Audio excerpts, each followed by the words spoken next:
ورنہ آج کل باپ مسلمان ہے اور اولاد مشرک اٹھ رہی ہے۔ باپ جو ہے قرآن و حدیث کے مطابق چلنے والا ہے اور اولاد غلط عقیدے پر جا رہی ہے۔ میرے بھائیوں، بہت سارے فتنے جنم لے رہے ہیں، بہت سارے فتنے جنم لے رہے ہیں۔ ایک فتنہ اس وقت جو ابھر رہا ہے وہ شکیل بن حنیف کا ہے۔ ہمارا عقیدہ یہ ہے کہ آپ علیہ السلام آخری پیغمبر ہیں، آخری امت کے لیے آخری پیغمبر آپ علیہ السلام کو بنا کر کے بھیجا گیا۔ آپ کے بعد کوئی نبی پیدا نہیں ہوگا۔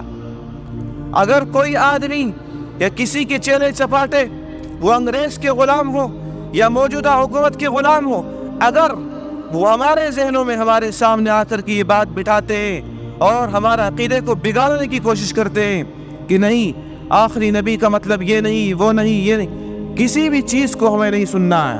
ہم نے مان لیا کہ آپ علیہ السلام آخری پیغمبر ہے تو ہے۔ حضرت عیسیٰ علیہ السلام آسمان پر اٹھا لیے گئے، وہ قیامت کے قریب نازل ہوں گے، لیکن نبی بنا کر کے نازل نہیں ہوں گے، بلکہ آپ علیہ السلام کے امتی بنا کر کے نازل ہوں گے اور پیدا بھی نہیں ہوں گے۔ اسی طریقے سے اگر کوئی یہ دعویٰ کرتا ہے کہ میں مہدی ہوں، میں عیسیٰ ہوں، اس کو ہمیں نہیں ماننا ہے، اس کو بالکل نہیں ماننا ہے۔ ہماری اولاد کو تعلیم کے نام پر گمراہ کیا جا رہا ہے۔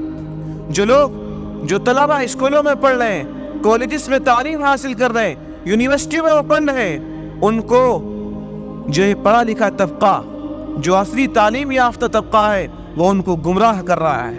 ہمارے بجنور میں اس طرح کا فرقہ جنم لے رہا ہے۔ بالکل جہاں تک ممکن ہو، جہاں تک طاقت ہو، ایسے لوگوں کو کھدیڑنے کی ضرورت ہے، ایسے لوگوں کو جڑ سے اکھاڑنے کی ضرورت ہے۔ ان کی کوئی بات پر آپ دھیان نہ دیجیے، اپنی اولاد کو بالکل صحیح طریقے سے سمجھائیں، ورنہ اولاد ہمارے گھر میں پلی بڑی ہے، ہمارے گھر میں جنم لیا ہے، ہمارے ساتھ کھاتی بیٹھتی ہے، سب چیزیں کرتی ہے، اور باپ مسلمان ہے اور بیٹا کافر ہو جائے گا۔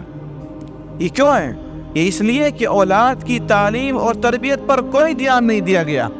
اس لیے میرے بھائیوں، اللہ نے قرآن کریم میں جو بتایا نا، یا ایھا الذین آمنوا قوا انفسکم واہلیکم نارا وقودھا الناس والحجارہ، اے ایمان والو، تم اپنے آپ کو بھی اور اپنے گھر والوں کو بھی، جس میں تمام لوگ شامل ہے، گھر کے بیوی بھی ہے، بچے بھی ہیں، بڑے بھی ہیں، چھوٹے بھی ہیں، سب کو جہنم کی آگ سے بچاؤ۔ اس کا مطلب صرف یہ نہیں کہ اولاد اسلام چھوڑ کر کے کفر اختیار نہ کر لے، یہ مطلب نہیں ہے۔ ظاہری شکل صورت کے اعتبار سے اولاد مسلمان رہے گی، نماز بھی پڑھے گی اور روزے بھی رکھے گی، زکوٰۃ بھی دے گی، حج بھی کرے گی، عمرے بھی کرے گی، تمام چیزیں کرے گی، مسجد کے لیے چندہ بھی دے گی، مدرسے کے لیے چندہ بھی دے گی، لیکن وہ دل کے اعتبار سے کافر اور مرتد ہو چکی ہوگی۔ کیوں؟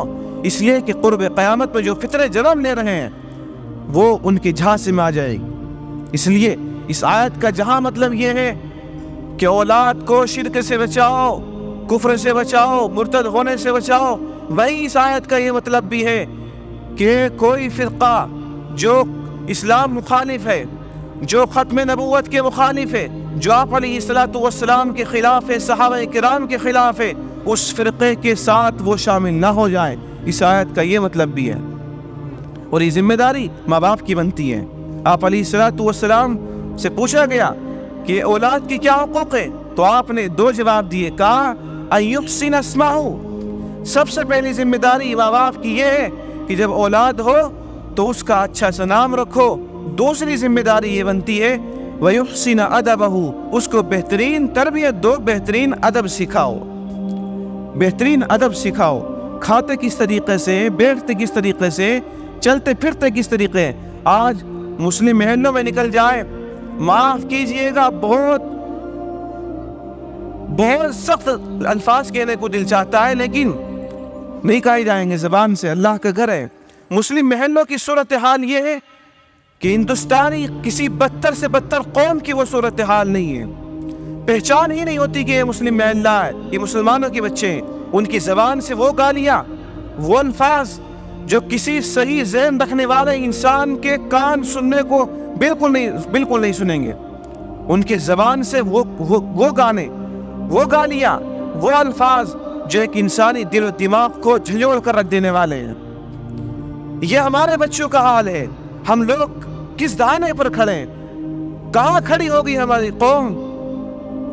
ہم لوگ جمعے میں بیان سنتے ہیں اور سن کر کے یہیں روک دیتے ہیں۔ نہیں میرے بھائیوں، یہ باتیں جو قرآن و حدیث کی روشنی میں بتائی جاتی ہیں، اپنے گھروں میں بچوں کو بیٹھ کر کے ضرور سنایا کیے، اور جو بچے تھوڑے سمجھدار ہو چکے ان کو اپنے ساتھ ضرور نماز پڑھنے لایا کریں۔ ورنہ یہ ہوتا ہے عام طور سے کہ باپ تو مسجد کی طرف آ رہا ہے اور ماں گھر کے اندر نماز پڑھ رہی ہے، بہنیں گھر کے اندر نماز پڑھ رہی ہیں، لیکن بچے کہاں ہیں اور ماں باپ کو کوئی دھیان نہیں ہے۔ اس لیے سمجھدار ماں باپ کی ذمہ داری یہ بنتی ہے کہ وہ اپنی اولاد کو جو سمجھدار ہو چکے ان کو اپنے ساتھ جمعے میں اور ہر نماز میں ضرور لے کر کے آیا کریں۔ اس کے علاوہ کوئی طریقہ تبلیغ کام نہیں دے گا۔ جماعت والے آتے ہیں، محنت کرتے ہیں، تو ان کی محنت بچوں پر کامیاب تھوڑی ہوگی بھائی، ان کی محنت تو بڑوں پر کامیاب ہو سکتی ہے۔ جو آج 7 سال کے بچے 10 سال کے بچے ان سے وہ تشکیل تھوڑی کریں گے 3 دن کی، ان کو تو آپ ہی کھینچ کر لائیں گے۔ جو بڑے ہیں وہ بچوں کو کھینچ کر لائیں گے، تب بچے مسجد میں آئیں گے۔ ہم لوگ شکایتیں کرتے ہیں کہ بچے نماز نہیں پڑھتے، کہنا نہیں مانتے۔ ایسے کہنا نہیں مانیں گے، اپنے ساتھ ان کو ضرور لایا کریں، تب بچے نماز کے عادی بنیں گے۔ ورنہ یہ دن دور نہیں کہ ہماری مسجدوں کی صفحے کے صفحے خالی ہو جائیں گی۔ کیوں؟